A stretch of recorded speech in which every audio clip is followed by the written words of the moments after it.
শীতকালে বাঙালির অ্যাডিকশন হলো পিঠে আর কড়াইশুঁটির কচুরি।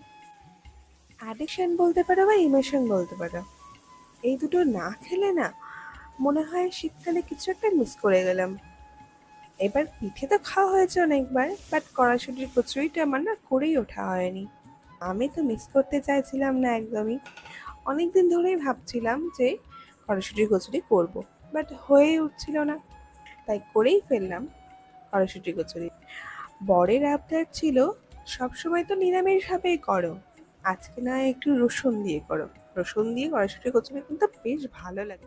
কড়াইশুঁটির কচুরি কেন, যে কোনো কচুরিতেই একটু রসুন দিয়ে করলে কিন্তু ভালো লাগে। একদিন আমি আলুর দমটা করেছিলাম নিরামিষ করে। আজ ভাবলাম একটু আলুর দমটাতেও পেঁয়াজ রসুন দিয়েই করি। কড়াইশুঁটির কচুরি কিন্তু সবাই প্রায় পারে করতে। আমি নতুন করে কিছু শেখাচ্ছি না। আমি আমি রান্না করতে ভালোবাসি, তাই সবার সঙ্গে সব কিছু শেয়ার করি। আমার তো ভীষণ ভালো লাগে কড়াইশুঁটির কচুরি আর আলুর দম। তোমাদের কেমন লাগে অবশ্যই জানিও কিন্তু।